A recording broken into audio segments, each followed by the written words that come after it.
Assalamualaikum warahmatullahi wabarakatuh. Selamat datang kembali di channel Kisah Seram. Pada kesempatan kali ini gue akan melanjutkan cerita santet yang kemarin. Sebelum kalian lanjut ke ceritanya, atur posisi dulu kalian senyaman-nyamannya dan periksa sekeliling kalian.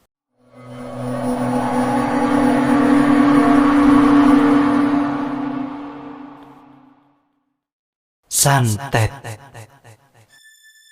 Pada episode sebelumnya, Bapak didatangi oleh Kepala Desa Kang Asep. Menurut Kepala Desa Kang Asep sempat ingin melukai Kang Mardi karena tuduhannya yang dilakukan oleh Kang Mardi. Pak Lurah menduga bahwa Bapak yang mengatakan Kang Mardilah pelakunya. Makanya Kang Asep ingin melukainya. Lalu Bapak diundang ke Desa Kang Asep untuk melakukan sidang bersama. Di dalam persidangan itu, Kang Asep sempat beradu mulut juga beradu jotos dengan Kang Mardi, sehingga suasana menjadi ricuh selama 15 menitan. Setelah berpikir cukup lama dan membiarkan Kang Mardi dan Kang Asep beradu mulut, akhirnya Pak Lurah menggebrak meja. Keadaan hening semua, mata tertuju kepada Pak Lurah. Begini saja, agar semuanya beres, kita juga tidak punya bukti bahwa Mardi yang menyantet istrinya Asep. Tapi untuk menghilangkan rasa penasaran Asep yang menuduh bahwa Mardi pelakunya, mari kita tanya saja ke ahlinya, orang yang lebih mengerti tentang hal-hal seperti ini, ucap Pak Lurah yang kemudian memalingkan pandangannya kepada bapak saya. Menurut Bapak yang lebih mengerti tentang hal-hal seperti ini, sebenarnya siapa orang yang telah tega mengguna-guna istrinya si Asep ini? Apakah Mardi orangnya atau ada orang lain? Mendengar pertanyaan Pak Lurah, mimik muka Bapak tampak kebingungan. Apa yang harus dia katakan sekarang? Ditambah lagi semua mata warga tertuju kepadanya. Keadaan menjadi hening. Semua warga terlihat serius siap-siap mendengarkan ucapan yang akan keluar dari mulut Bapak saya. Sehingga akhirnya Bapak menarik nafas dalam-dalam sebelum dia mulai berbicara. Jika saya memberitahukan siapa pelakunya, apa yang akan kalian lakukan? Tanya Bapak saya kepada warga yang berkumpul di sana. Tentu saja kita akan menangkapnya. Masalah pengadilan kita tentukan nanti. Apa mau kita adili sendiri atau dibawa ke kantor polisi? Celetuk salah satu warga. Memang kalian bisa menjamin bahwa ucapan saya benar? Jawab Bapak. Tentu saja, Bapak kan seorang dukun. Jawab warga lainnya yang sepertinya tampak semangat. Baik, pertama saya akan tidak nyaman bila dibilang seorang dukun. Karena saya tidak membuka praktek, saya hanya berniat membantu Asep karena kasihan melihat istrinya. Kedua, apa bapak-bapak di sini punya bukti penguat bahwa ucapan saya benar? Setiap warga saling berpandangan, wajah mereka nampak kebingungan, termasuk juga Pak Lurah. Tentu saja ucapan Bapak benar. Jika Bapak saya menyebutkan nama baru, sama sekali tidak akan menyelesaikan masalah, tapi hanya mengalihkan kebencian kepada orang baru lainnya. Jadi, apa yang harus kita lakukan sekarang Pak Lurah? Ucap warga yang tampak tidak sabar. Pak Lurah masih diam dan belum mengambil keputusan. Sementara warga saling berbisik, berbicara di belakang, saling bertukar pendapat apa yang seharusnya mereka lakukan.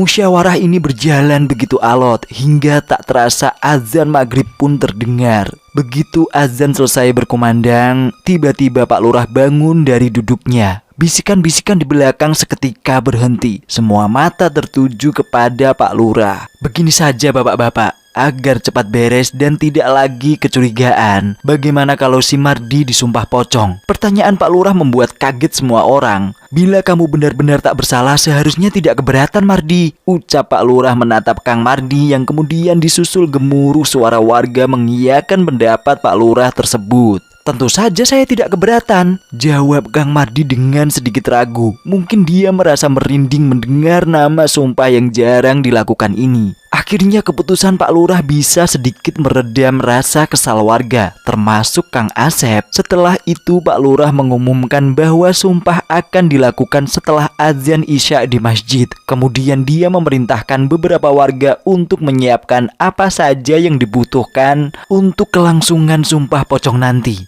seperti kain kafan. Sebenarnya Bapak mau berpendapat, Tapi melihat antusias warga yang begitu semangat, maka Bapak memutuskan untuk setuju saja. Setidaknya kecurigaan ini tidak berakhir dengan kekerasan. Saya tidak terlalu paham dengan konsep sumpah pocong. Tapi pendapat beberapa orang, sumpah ini ada karena bercampuran agama dan tradisi budaya ketimuran, khususnya di Pulau Jawa. Jadi menurut kepercayaan warga setempat, sumpah pocong dilakukan oleh seseorang yang dicurigai berkata bohong. Konon, bila si pembohong melakukan sumpah pocong, maka kesialan atau bahkan bencana bisa menyelimutinya seumur hidup. Sumpah ini dianggap bisa menyelesaikan masalah yang tidak bisa diselesaikan di pengadilan. Tapi di era modernisasi seperti sekarang, rasanya jarang orang yang melakukan cara-cara seperti ini. Sekitar 7:30 malam, banyak warga berkumpul di halaman depan masjid.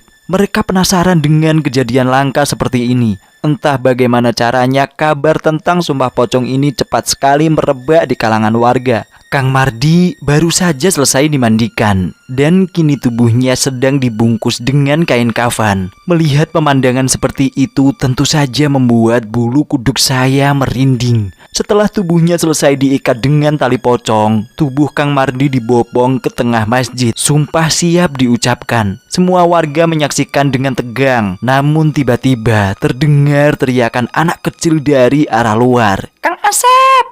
Kang Asep!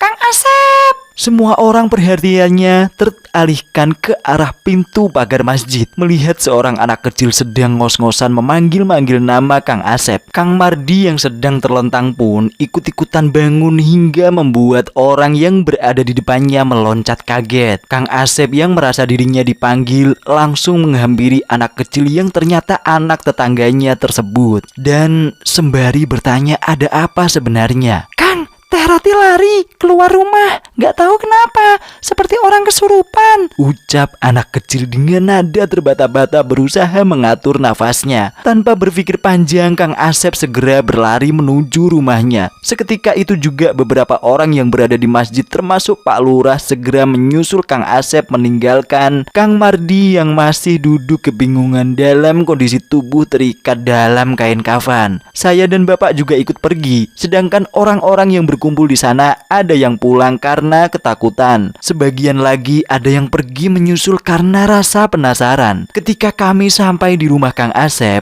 terlihat ibu mertuanya sedang menangis. Menurut mertua Kang Asep, ketika Teh Ratih sedang duduk menonton TV, tiba-tiba ada suara anjing yang menggonggong keras dan tak henti-hentinya di luar rumah. Karena ibunya takut dengan anjing, maka Teh Ratih yang berinisiatif pergi ke halaman untuk mengusirnya. Namun selang beberapa menit, Teh Ratih tak juga kembali masuk ke dalam rumah. Lalu ibu pergi keluar untuk menyusulnya. Tapi Teh Ratih sudah tidak ada. Dan menurut tetangga tadi Teh Ratih terlihat berlari sambil memegang batu mengejar anjing hitam ke arah barat. Ucap mertua Kang Asep yang kemudian menangis kembali. Kang Asep yang hendak pergi karena emosi ditahan beberapa warga. Kata Pak Lurah, sebaiknya kita melakukan pencarian bersama-sama. Sekitaran 20 orang yang dipimpin Pak Lurah siap untuk melakukan pencarian. Sementara bapak saya mengajak pulang setelah berpamitan dengan Kang Asep. Kata bapak dia akan membantunya dengan cara lain. "Antar bapak ke rumah Aki Merah,"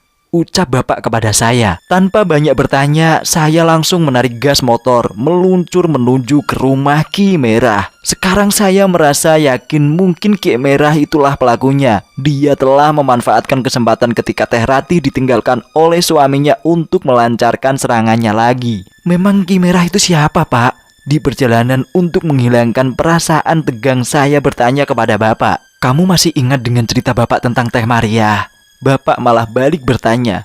Menurut bapak, Ki Merah sejak muda memang gemar mengulik ilmu-ilmu kebatinan. Waktu itu bapak masih remaja. Masih ingat ketika Kang Solihin hampir saja membunuh seseorang pria yang diduga mencatet istrinya. Menurut bapak, orang tersebut adalah Ki Merah. Memang waktu itu tidak ada bukti yang kuat, tapi berdasarkan desas-desus yang beredar di kalangan warga meyakini bahwa Ki Merah memang pelakunya. Bagaimana bapak yakin waktu itu kalau Ki Merah orangnya? Saya masih penasaran. Bapak saya bercerita bahwa kakek saya lah yang memberitahunya. Waktu itu kakek saya baru pulang dari sawah malam-malam habis mengairi sawah. Ketika lewat belakang rumah Kang Solihin, samar-samar dalam redupnya lampu bohlam dia melihat sosok pria sedang menggali tanah. Karena merasa curiga, kakek saya bersembunyi di balik semak-semak sedang mengawasi. Mungkin sekitar 5 menit berlalu dan lubang itu telah selesai. Pria tersebut mengeluarkan bungkusan kain putih dari sakunya, yang kemudian dia masukkan ke dalam lubang galian yang baru dibuatnya. Saat melihat sesosok pria tersebut berbalik badan, dia yakin wajah itu adalah wajah Ki Merah. Dan keesokan harinya tragedi mengerikan Teh Mariah terjadi. Kakek saya merasa berdosa juga karena tidak bisa berbuat apa-apa. Mengingat bila dia jadi saksi pun tanpa bukti yang kuat, pengadilan akan tetap tidak percaya. Lalu kenapa Ki Merah melakukan itu pada Teh Mariah, Pak? Tanya saya masih penasaran. Menurut Bapak, tak ada yang tahu apa motif di balik penyantetan Teh Mariah waktu itu. Ada yang bilang dia cemburu karena Ki Merah menaruh hati sama Teh Mariah. Ada yang bilang keluarga Kang Solihin berselisih dengan keluarga Ki Merah tentang batas kebun mereka. Tapi ada yang bilang juga itu hanya kegilaan Ki Merah waktu muda yang ingin mencoba ilmu kebatinan yang baru dipelajarinya. Tak ada yang pasti. Kabar itu simpang siur, hanya Ki Merah sendiri yang tahu alasannya. Mengerikan kalau yang terakhir menjadi alasan Ki Merah mencatat orang. Gila bener, psikopat akut. Sungguh merinding saya mendengar ada jenis orang seperti itu di muka bumi ini. Terus kenapa sekarang Bapak bisa yakin kalau yang mengguna-guna teh ratih adalah Ki Merah?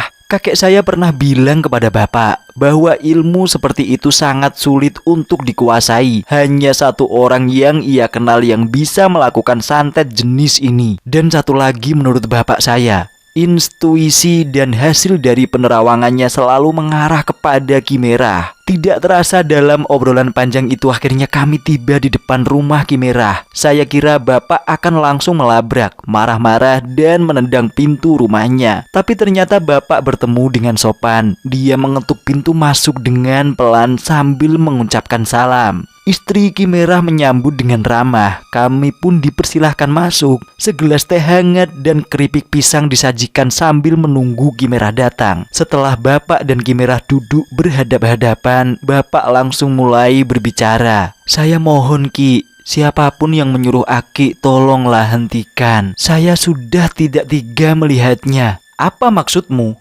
Jawab Ki Merah sambil cengengesan. Sudahlah Ki, kita tidak usah berpura-pura lagi. Raut wajah Ki Merah berubah menjadi serius. Mungkin dia sudah tak bisa lagi menyepelekan Bapak sekarang. Setelah memuji kejelian Bapak, Ki Merah mulai bercerita. Sebenarnya aku tak mau lagi menggunakan ilmu seperti ini. Kau tahu sendiri akibat ulahku di masa lalu. Aku sudah dicap jelek oleh masyarakat sini. Dikucilkan, disepelekan, bahkan dipandang kriminal. Mereka hanya bisa menghakimi tanpa pernah tahu alasanku melakukannya dulu. Ucap Ki Merah. Ada seorang pria umurnya mungkin sama denganku. Dia mendatangiku malam-malam dan menceritakan masalahnya dengan gamblang. Aku tidak tega mendengarnya. Setelah mendengar ceritanya itu, aku merasa jadi diriku yang dulu. Dia memiliki nasib sama sepertiku.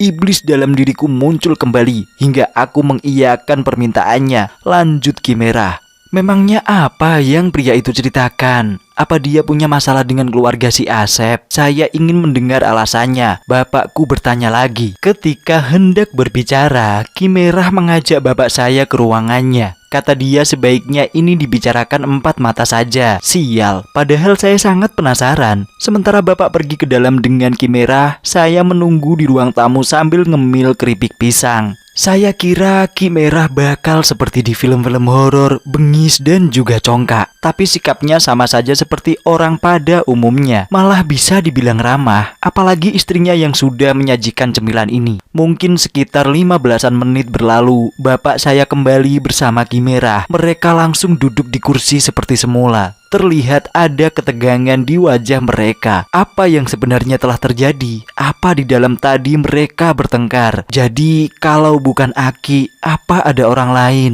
Bapak mulai berbicara. Aku mengaku memang sudah mengganggu keluarga si Asep.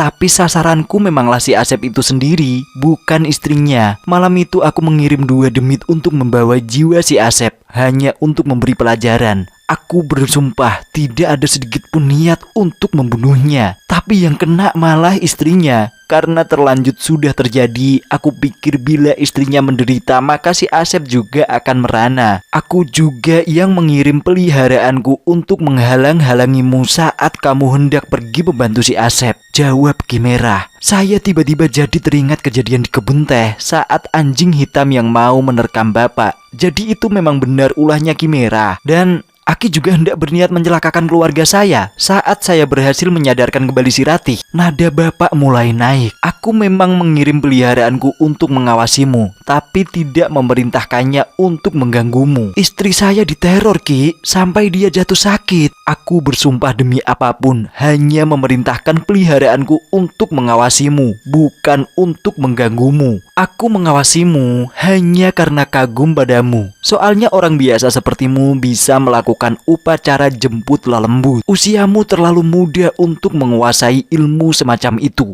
ucap Ki Merah. Entah sebuah kebenaran atau ini hanya pembelaan saja, saya tidak tahu. Kemudian bapak saya menyuruh untuk menceritakan apa yang dialami ibu. Saya bercerita kepada Ki Merah tentang ibu yang melihat sosok wanita di kamar mandi dan sosok lainnya yang menjelma menjadi teman ibu yang sudah meninggal. Okelah, saya akan mempercayai Aki kali ini. Tapi saya mohon beritahu kemana Aki membawa lagi Ratih sekarang. Apa maksudmu membawa lagi Ratih? Ki Merah tampak terkejut. Ki Merah malam itu memang memerintahkan peliharaannya untuk mendatangi rumah Kang Asep, tapi untuk mengambil pocongan yang telah dia tanam di halaman rumah. Dia tersadar bahwa perbuatannya salah, karena setelah melakukan perbuatan keji itu lagi, dia selalu dihantui bayang-bayang Teh Maria. Setiap malam wajah Maria selalu menghantuiku. Saat tidur dia masuk dalam mimpiku. Saat sedang diam dia masuk dalam ingatanku. Dan saat aku bekerja pun dia menyusup dalam bayang-bayang. Kini aku sadar ternyata balas dendam tak membuahkan kepuasan, tapi malah penyesalan, ucap Ki Merah. Walaupun harus mengecewakan kliennya itu, Ki Merah mengambil resiko. Dia mengembalikan uang yang telah diberikan. Walaupun niat awal Ki Merah membantu bukan karena uangnya, tapi lebih pada alasannya. Kita tentu selalu ingat jika ada orang yang bernasib sama, kita seakan memilih ikatan emosional dengan orang tersebut, hingga kemudian menimbulkan rasa empati seperti mengkasihani diri sendiri. Malam itu Ki Merah mengaku dia telah berhenti urusannya dengan klien dan keluarga Asep. Tidak ada lagi permainan, tidak ada lagi gangguan. Bahkan dia menyesal telah belajar ilmu seperti itu. Entah benar atau tidak ucapan yang dikatakan Ki Merah itu, tapi dilihat dari wajahnya tampak sekali penyesalan yang sangat dalam. Kadang saya merasa kasihan, mungkin seumur hidupnya Ki Merah menderita dibayang-bayangin dosa masa lalunya. Jadi anjing hitam yang dikejar Ratih itu bukan atas perintah Aki. Sudah kubilang, aku hanya memerintahkan peliharaanku untuk mengambil benda yang aku tanam, bukan untuk mengganggunya. Tapi kalau dia menggonggong dan sekarang dikejar oleh istri si Asep, aku tak tahu. Jawab Ki Merah. Sosok seperti apa yang ibumu lihat? Tanya Ki Merah kepadaku. Astagfirullah. Belum sempat aku menjawab pertanyaan Ki Merah, bapak sudah memotong. Tiba-tiba saja bapak teringat dengan sosok wanita yang Teh Ratih lihat ketika bapak melakukan jemput lelembut. Deskripsi yang ibu sebutkan tentang sosok wanita tersebut sama persis dengan yang Teh Ratih ceritakan sebelumnya. Bapak menepuk jidat, katanya jangan-jangan dia melakukan kesalahan. Bapak bilang mungkin ada arwah yang ikut dan menempel ke tubuh Teh Ratih saat dia diajak keluar.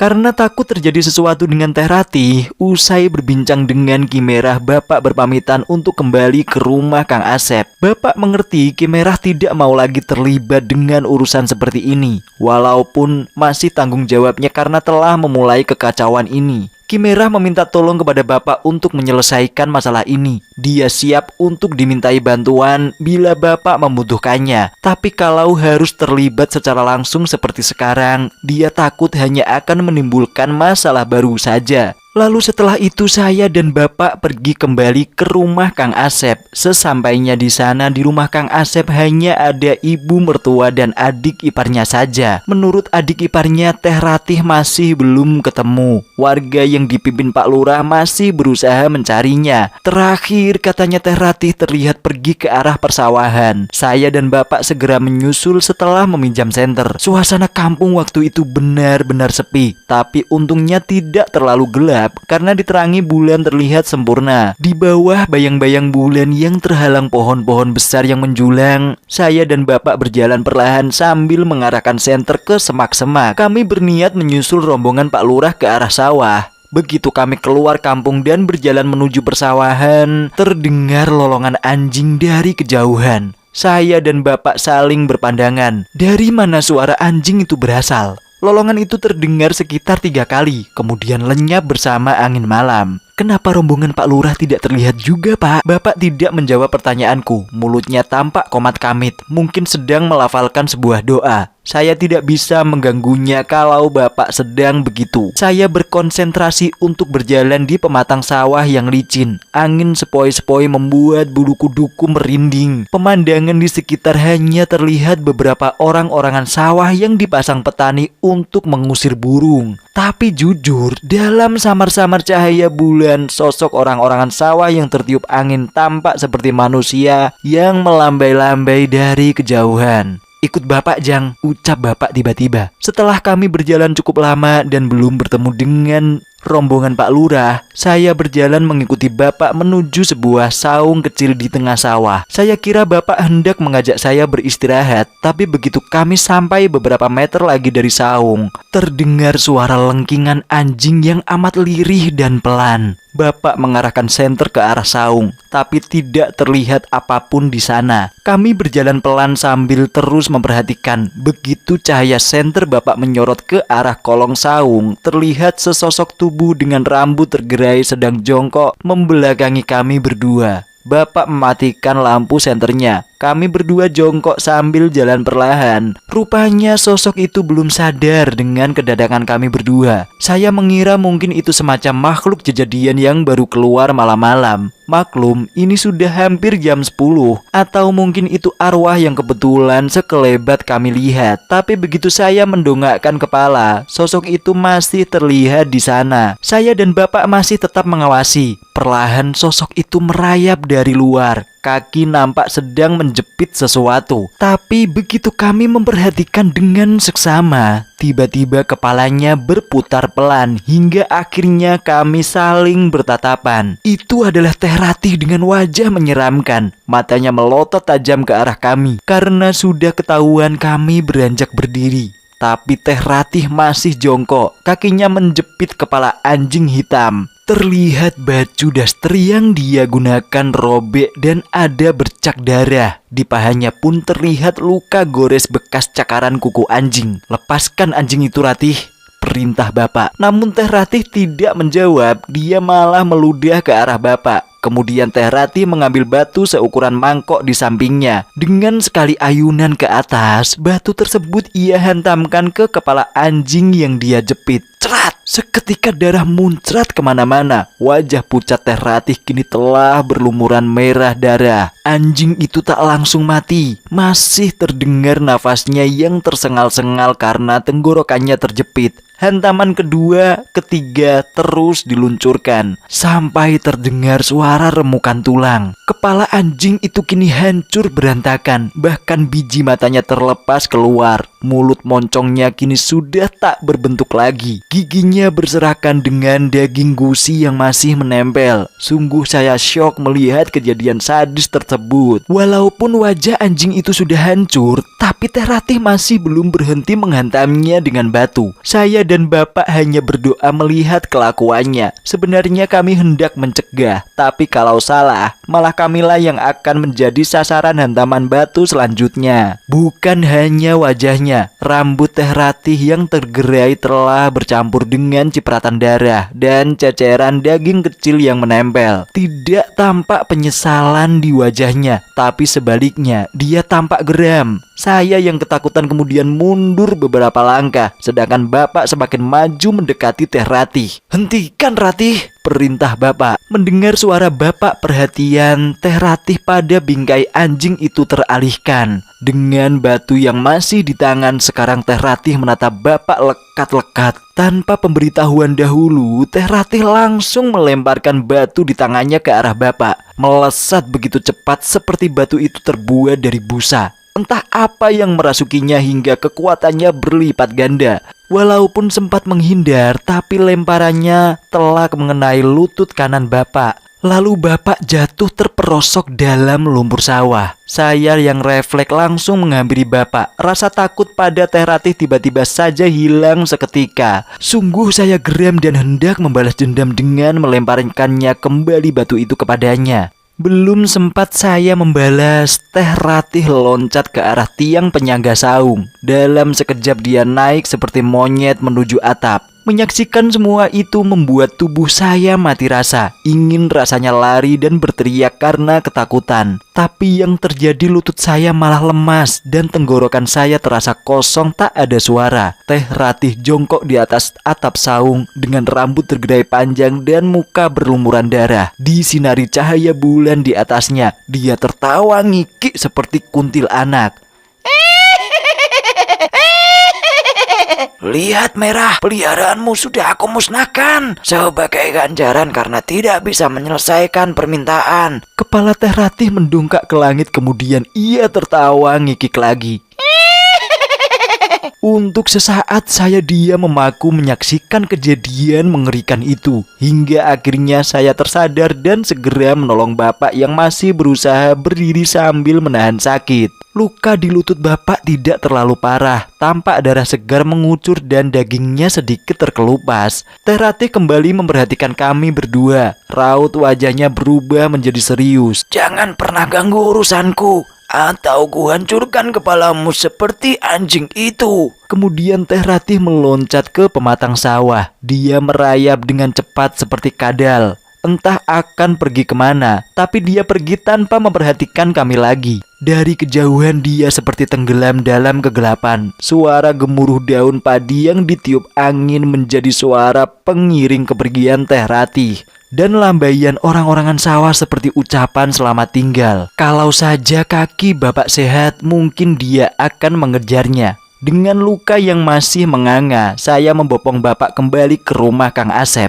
Katanya kita harus lapor Pak Lurah sebelum terjadi hal-hal yang lebih mengerikan pada Teh Ratih. Entah apa maksudnya dengan hal yang lebih mengerikan, karena saya tak bisa lagi membayangkan hal yang lebih mengerikan dari melihat pecahan kepala anjing di depan mata saya waktu tadi. Saya tiba di rumah Kang Asep. Ternyata rombongan Pak Lurah sudah berkumpul di sana. Bapak menceritakan kejadian yang kami alami barusan kepada mereka. Setelah mencuci luka bapak dengan air hangat dan membungkusnya dengan kain, kami duduk di halaman depan bermusyawarah mengenai tindakan yang akan selanjutnya dilakukan. "Sep, kalau kamu benar-benar sayang sama istrimu, sebaiknya kamu berkata jujur. Apakah kamu punya urusan atau masalah dengan seseorang?" tanya bapak kepada Kang Asep. "Urusan apa, Pak?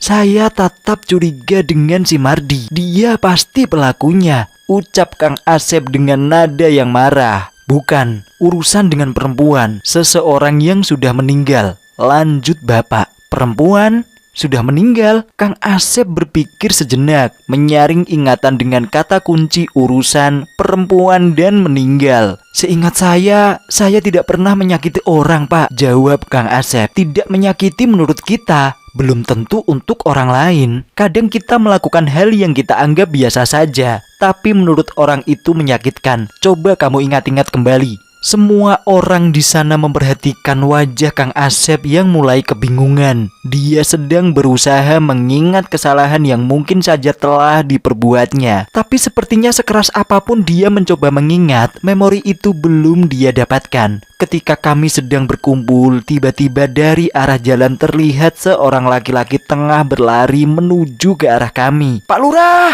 Pak Lurah, saya lihat Ratih, Pak!" teriak pria tersebut. Kami semua kaget, terutama Kang Asep. Warga langsung mengerumuni pria yang baru datang tersebut, seraya bertanya apa maksud dari ucapannya. Saya tidak mendengar dengan jelas karena sedang duduk bersama bapak tidak menghampiri dia. Tapi yang pasti, warga termasuk Pak Lurah dan Kang Asep pergi mengikuti pria tersebut. Saya yang masih belum paham situasinya diajak bapak untuk mengikuti mereka dari belakang. Cukup lama saya dan bapak mengikuti rombongan. Kami tiba di sebuah kebun jagung. Di ujung sana ada satu rumah yang tampak mencolok. Disinari lampu warna kuning, di halaman depannya tampak kontras di tengah kegelapan. Karena tidak ada lagi rumah lain di sekitarnya. Entah apa yang mereka bicarakan, tapi tampak pria yang menuntun kami sedari tadi menunjuk-nunjuk rumah tersebut. Semakin kami berjalan mendekati rumah itu, samar-samar terdengar suara tangisan seorang perempuan. Semakin kami dekat lagi, suara itu semakin terdengar dengan jelas. Dan menurut Kang Asep itu adalah suara tangisan Teh Ratih. Saya tak tahu rumah siapa itu, tapi begitu kami mendekat, Kang Asep berlari dengan segera disusul oleh beberapa warga.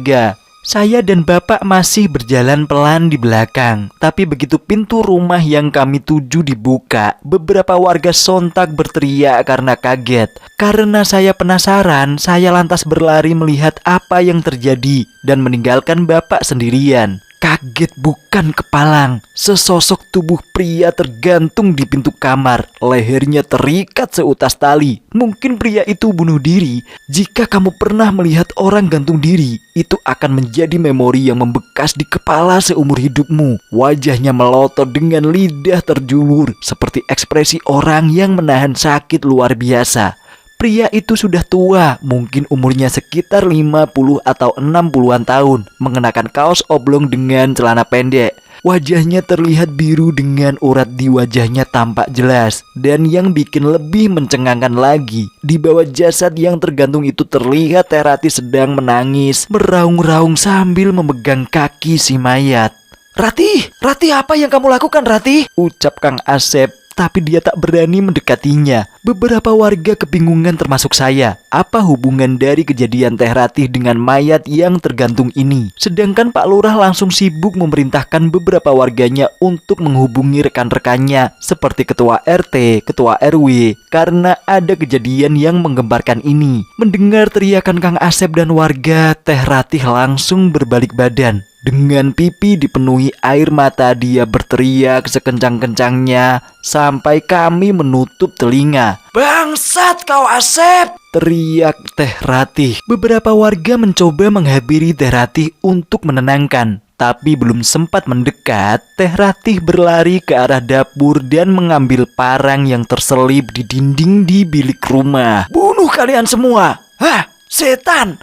Kubunuh kalian!" teriak Teh Ratih sambil mengacung-ngacungkan parang. Malam itu benar-benar membuat warga kampung Kang Asep gempar. Tidak begitu lama, para aparat desa bermunculan, diikuti beberapa warga baru yang mungkin penasaran. Sedangkan Teh Ratih masih mengamuk di belakang rumah. Setelah saya bertanya-tanya mengenai asal-usul jasad yang tergantung itu, ternyata namanya adalah Pak Bulbul. Saya tak menanyakan lebih lanjut bagaimana riwayatnya sampai bisa dia nekat mengakhiri hidupnya. "Turunkan saja, kasihan Pak Lurah," celetuk salah satu warga sambil menunjuk ke arah jasad Pak Bulbul. "Aduh, saya bingung. Ini harus lapor polisi dulu atau langsung diturunkan saja mayatnya," ucap Pak Lurah sambil garu-garu kepala. Mungkin ini kejadian untuk pertama kalinya ia alami selama menjabat menjadi kepala desa. Sedangkan bapak dan saya pergi ke belakang rumah untuk melihat Teh Ratih yang masih mengamuk. Kali ini Teh Ratih benar-benar sulit untuk ditenangkan. Dengan jalan yang masih tertatih-tatih, bapak maju ke depan berhadapan-hadapan langsung dengan Teh Ratih. Sementara warga yang lain menyaksikan di belakang. "Katakan,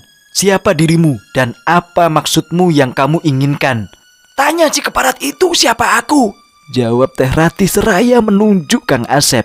Bisa kamu letakkan dulu barangnya, kita omongkan ini baik-baik, kata bapak. Hah? Apa kau bilang? Baik-baik, sementara bapakku mati gara-gara dia. Kamu bilang kita harus bicara baik-baik, kata Teh Ratih dengan nada geram. Ketika kami sedang bernegosiasi, dari kejauhan tampak seorang pria tengah berlari. Samar-samar aku mengenal sosok itu. Dan ketika semakin mendekat, saya jadi semakin yakin bahwa pria itu adalah Ki Merah. Iblis jahanam, kau membunuh peliharaanku.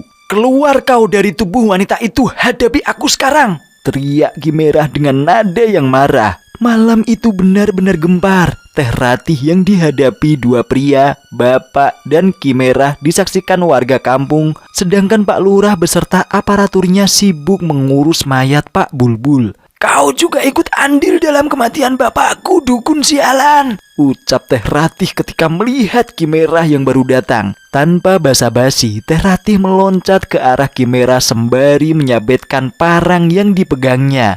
Untung saja Ki Merah mengelak dengan gesit, tapi Teh Ratih tambah kesal dan melancarkan serangan secara membabi buta. Dan di antara sabetannya yang bertubi-tubi itu, akhirnya telak satu sabetan berhasil menghujam beberapa jari Ki Merah. Cerat, darah muncrat ke tanah, diikuti 3 potong jari yang terlepas dari tangan Ki Merah. Begitu Ki Merah tersungkur dan Teh Ratih hendak meluncurkan sabetan selanjutnya yang mengarah ke kepala, bapak melepas tendangan ke tubuh Teh Ratih hingga terpental jauh. Teh Ratih tambah geram. Dia segera bangun dan langsung menyerang bapak dengan mengibas-ngibaskan parangnya tanpa arah tujuan. Tetapi belum sempat parang itu mendekat ke bapak, kini tendangan Ki Merah telak membuat tubuh Teh Ratih terpental kembali. Mungkin karena tidak tega melihat istrinya jadi bulan-bulanan kedua pria ini, Kang Asep maju ke depan. Tiba-tiba saja tubuhnya ambruk. Kang Asep bersujud di depan Teh Ratih. Dia menangis sembari beberapa kali mengucapkan kata maaf. Maafkan saya, Sari, maafkan saya. Mendengar ucapan Kang Asep membuat saya sedikit kaget. Apa yang sebenarnya sedang terjadi? Tapi raut wajah beberapa warga tampak biasa. Sepertinya sudah mengetahui ada hal di antara Kang Asep dengan sosok yang masuk ke dalam tubuh Teh Ratih tersebut. Apa kau bilang? Maaf. Apa kata maaf bisa membayar semuanya? Ucap Teh Ratih yang sudah sedikit tenang. Apa yang kau inginkan, Sari? Apa yang harus aku lakukan untuk menebusnya? Ketika Teh Ratih hendak mengayunkan parangnya untuk menebas leher Kang Asep, tiba-tiba Ki Merah meloncat menerkam tubuh Teh Ratih. Kemudian Ki Merah berteriak meminta bantuan warga untuk memegang Teh Ratih. Singkat cerita, Teh Ratih kini terikat pada pohon. Walaupun tubuhnya terus meronta-ronta, tapi ia tak kuasa membuka ikatan tali yang sangat kencang. Saya kemudian membopong bapak ke belakang. Tampaknya dia sudah lelah dan luka di lututnya kembali berdarah. Ki Merah langsung mengambil alih dan melakukan pengusiran. Ki Merah mempunyai caranya sendiri untuk melawan sosok yang ada di dalam tubuh Teh Ratih. Upacara pengusiran itu berjalan begitu alot. Beberapa kali terdengar jerit kesakitan dari Teh Ratih dan wajah Ki Merah dibanjiri keringat. Belum lagi tangannya yang harus terus mengeluarkan darah. Hingga akhirnya tubuh Teh Ratih tergolek lemas, sedangkan Ki Merah ambruk karena kehabisan tenaga. Teh Ratih digendong untuk dibawa ke rumah oleh Kang Asep dan beberapa warga, sedangkan Ki Merah yang ambruk dibawa ke rumah Pak Lurah untuk dimintai keterangan. Dan tubuh Pak Bulbul yang masih membuat saya penasaran itu kini telah diturunkan. Rencananya Pak Bulbul akan dibawa ke rumah RT setempat untuk dikuburkan dengan bijak. Terdengar suara takhrim sebagai penanda tragedi mengerikan itu berakhir. Semua warga kembali ke rumahnya masing-masing. Saya dan bapak juga bersiap-siap untuk pulang. Tapi begitu saya menengok ke belakang untuk melihat rumah Pak Bulbul yang sudah sepi, saya melihat sosok perempuan yang sedang menangis di lawang pintu masuk. Entah siapa perempuan itu karena wajahnya tertutup oleh rambut. Perempuan itu menangis lirih. Begitu saya bilang apa yang saya lihat kepada bapak, bapak hanya berucap, "Biarkan dia sendiri, Jang."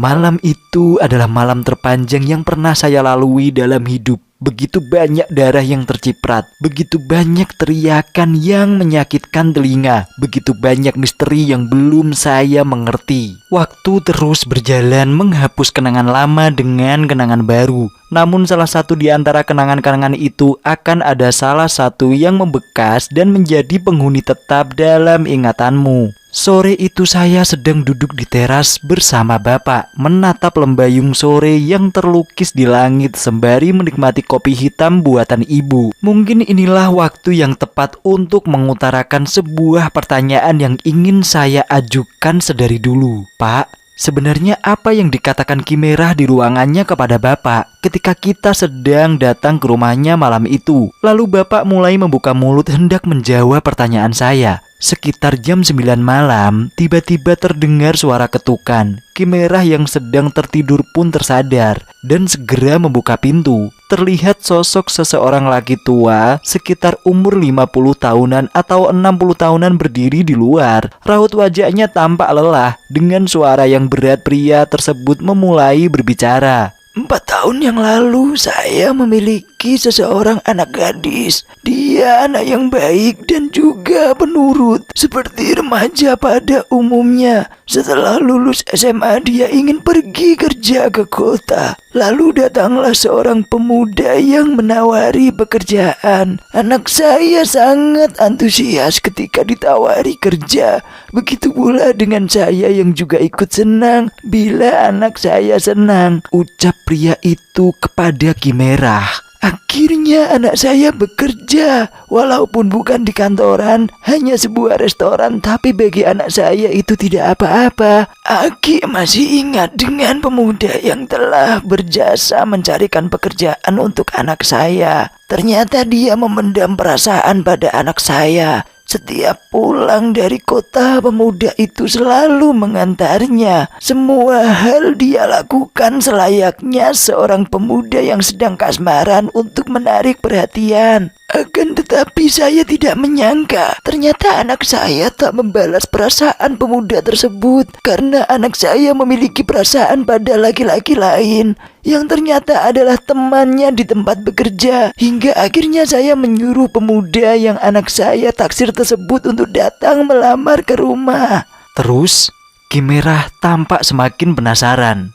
Acara pertunangan telah dilakukan. Saya dan pihak keluarga kekasih anak saya telah merencanakan tanggal pernikahan. Namun seminggu setelah pertunangan, kekasih anak saya datang kembali. Dia hendak membatalkan pernikahan. Saya tidak tahu alasannya. Tentu saja hal tersebut membuat anak saya sakit hati. Dan yang telah lebih menyakitkan bagi saya adalah kabar ini sudah menyebar kepada warga kampung. Anak saya tak mau keluar rumah karena dia malu bertemu dengan orang. Tekanan dari omongan orang-orang dan sakit hati karena telah dicampakkan tak bisa lagi ditahan oleh anak saya. Hingga akhirnya ketika saya pulang dari sawah, pria tua itu mengeluarkan air mata seperti tercekak di tenggorokannya dan dia menahan omongnya.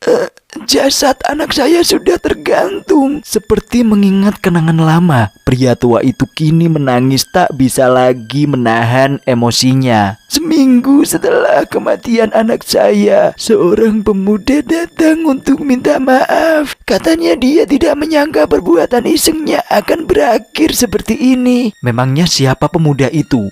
Tanya Ki Merah. Pemuda yang cintanya ditolak sama anak saya itu, Ki. Awalnya saya tak terima dan sangat marah sekali. Tapi saya berpikir ulang, mungkin ini sudah kehendak Tuhan. Saya memaafkannya walaupun dengan berat hati. Lalu apa tujuanmu datang kemari, Ki? Tanya Ki Merah. Walaupun saya sudah memaafkan dan mencoba melupakan, namun nyatanya tidak dengan orang-orang. Mereka terus membicarakan dan membuat dugaan-dugaan yang tak berdasar. Kabar kematian dan gagalnya pernikahan anak saya seperti sebuah cerita legenda yang terus menyebar dari mulut ke mulut dengan bumbu yang luar biasa pedas. Ada yang menuduh bahwa pernikahan anak saya batal karena calon suaminya sudah memiliki istri. Ada yang menuduh bahwa anak saya cuma korban birahi lelaki kota saja. dan segudang dugaan-dugaan lainnya yang mereka ciptakan dengan dasar imajinasi mereka sendiri. Saya sudah tidak tahan lagi, Ki. Selama 3 tahun hidup dengan lirikan dan tuduhan orang, hingga rasa dendam yang sudah saya coba kubur dalam-dalam ini ternyata tak bisa saya sembunyikan lagi. Saya ingin pemuda itu merasakan apa yang anak saya rasakan, bahkan kalau bisa sampai mati. Lanjut seseorang pria tua itu. Lantas siapa yang memberitahumu bahwa aku bisa membantumu? Tanya Ki Merah lagi. Waktu saya masih muda, kisah Aki dan keluarga Maria sampai ke kampung saya, Ki. Oh, jadi kabar kalau aku menyatet Maria telah menyebar kemana-mana, ucap Ki Merah dengan wajah terlihat kesal. Seperti yang sudah saya bilang, Ki, kabar buruk seperti legenda yang akan disebarkan dari mulut ke mulut oleh orang-orang. Mereka tak akan pernah tahu alasanku bahwa saya melakukan itu kepada Maria. Hanya melemparkan tuduhan yang berdasarkan seperti yang kau ucapkan, sama seperti tuduhan yang mereka arahkan kepada anakmu. Saya tak punya alasan lagi untuk hidup, Ki. Usia saya sudah tua. Penerus saya sudah lebih dulu pergi ke surga. Saya ingin mati saja dengan tenang tanpa harus menyimpan rasa dendam. Malam itu sebuah kesepakatan terjadi. Ki Merah bersedia membantu, walaupun pria tua tersebut menyerahkan sejumlah uang yang dia bungkus dalam amplop coklat. Tapi lebih dari sekedar imbalan, Ki Merah mempunyai motivasi lain di balik semua itu. Siapa nama pria itu? Tanya Ki Merah. Asep, Ki. Begitulah jawaban yang Bapak berikan sore itu. Terdengar seperti sebuah dongeng untuk cerita nyata yang pernah terjadi. Saya tak tahu lagi kabar Kang Asep setelah istrinya sembuh seperti apa. Terakhir dia datang ke rumah hanya mengucapkan terima kasih sambil membawa sekeranjang buah. Sementara kabar Ki Merah semenjak kejadian itu citranya semakin buruk di masyarakat dan sudah jarang tamu yang datang dari kota ke rumahnya. Arwah wanita yang saya lihat pas kejadian di rumah Pak Bulbul entah bagaimana nasibnya. Apa dia telah pergi ke alam baka atau masih penasaran dan berkeliaran? Atau jangan-jangan dia sedang menunggu waktu yang tepat untuk kembali melampiaskan dendam. Saya tidak pernah tahu itu. Dunia pergaiban tentu saja berada di luar kuasa dan pengetahuan saya. Bapak selalu bilang sejarah hidup seseorang akan selalu terulang entah kepada dirinya, keturunannya, atau kepada orang di sekitarnya. Mungkin saya bisa belajar dari pengalaman hidup yang pernah saya lalui ini, tapi saya tak mengerti bagian mana yang harus saya pelajari. Maka saya memutuskan untuk bertanya kepada Bapak. Pak, apa pelajaran hidup yang bisa saya ambil dari kejadian ini? Seperti sifat Bapak yang tak mau menggurui.